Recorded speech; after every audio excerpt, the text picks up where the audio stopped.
mana doonayno mana u baahnin waana diidnay waxaana leenahay hal laga waanto cawaaqib xumada ka dhalatana ayaga dhabarka saaranahay odayaasha dhaqanka magaalada Marka ee xarunta gobolka Shabeellada Hoose ayaa ku baaqay in aan loo horseedin dhibaato magaalada Marka oo xilligan ka soo kabanaysa dagaal ka socday muddo sanad ah waxa ay sheegeen in magaalada ay ku soo wajahan yihiin ciidamo ku libisan dareeska dawladda kuwaas oo aan lagu soo wargelin taliska booliiska nabad sugidda gobolka iyo degmada sidoo kale ciidamada 14 Oktoobar ee Marka ku sugan iyo maamulka magaalada Marka waxa ay sheegeen in dhibaatooyin fara badan ay ka dhalan karto haddii ciidamadaas amar la'aan ay ku soo galaan gudaha magaalada Marka oo ciidankaas laga warqaban degmada lagu barakicinin degmada waa nabdoon tahay aad iyo aad bay u fiican tahay waxaa jecelnahay hadday ciidan mala diiday ciidan magaalada ciidan waxaa jooga nabadgelyo oo nabad ilaalina jooga waxaa jooga ciidan military waxaa jooga ciidan nabad sugid waxaa jooga ciidan boolis oo degmada oo saldhig boolis jooga taliyihii saldhig degmada joogi boolis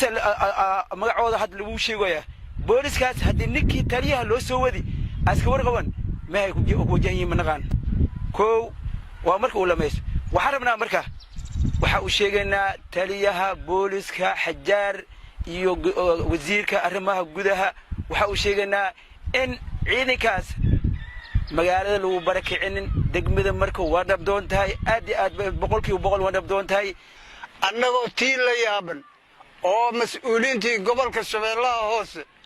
wax tilmaama ciidankaas meel uu ka soo kacay meel isku wajahan yahay wax caday la waayay haddana hadda waxaan maqlaynaa amaan warka ku haynaa ciidamada kale inay soo socdaan magaalada Marka bulshada ku nool waa bulsho nabadeed waa bulsho nabad jecel wax dagaal ah kama jiro wax qarax ah kama jiro ciidamada meel loogu baahan yahay waa jirtaa runtii oo socdaba degan yahay waxaan leenahay dawladda haddii nidaam dawladeed baa jira magaalada ciidan markii kor ka imaanay magaalada mas'uuliyiinta joogta gudoomiye degmada joogta saraakiil ciidamada joogaan wax shaki dad galiyo waa laga ilaaliyaa bulshada shaki waa laga dhooraa magaalada Marka uma baahna ciidan waa joogaa nabad sugida joogto military jooga amnigeedu aad iyo aad boqolkiiba boqol u sugan yahay waxa ka horeeyay ciidamadan laba bilood joogay ciidamadaasoo lagu sheegay boolisna aan ahayn oo Mooryaan la soo habeeyay waa laga yimid waqtigii ciidan Mooryaan inta loo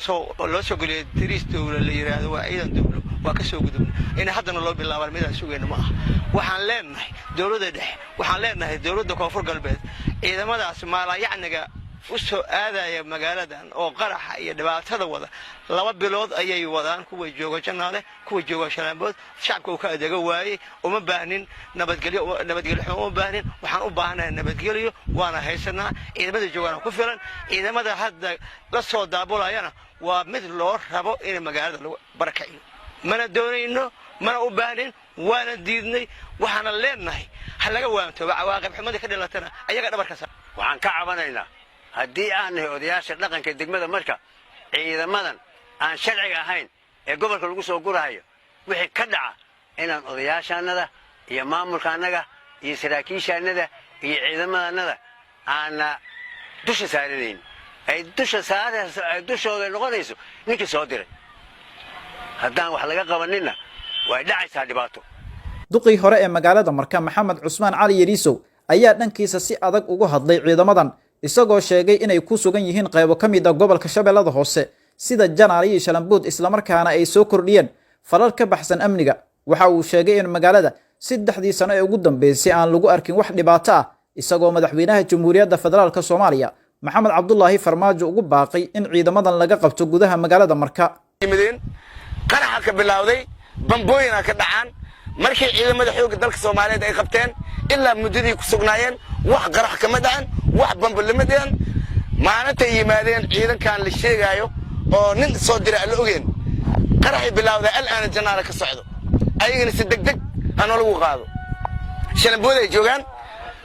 waxay joogaan Janaale si degdeg aan lagu qaado haddii laga qaado waayeen annaga maamulka waa taageersanahay ma diidani laakiin waxay dhibaato shacabka ku soo wado waa ka dagaalameena haddii arrimihii dawladda Xasan Sheekh Maxamuud ay socoto lafta gareenow shacabkaada waaye mas'uulaad tahay adaa jawaab lagaa rabaa haddaad jawaab aad ka soo bixi weysane waa laga jawaabaa ninkii dhoofka yimid ay geeridu dhibaysaa ninkii dhoofka yimido ay geeridu dhibaysaa madaxweynaha waa ku taageersanay lafta gareen waxaa joogaan ciidamo maleesiyaad ah oo ilaa 3,000 ah qoryahooda haastaan oo deegaan ah waxaan ka codsanaynaa inaas ceel jaale xero ka furo daraawiish as u tababaro buur waa u tababaray xudur waa u tababaray baydhabo ciidan daraawiish as u tababaray maxaa u diiday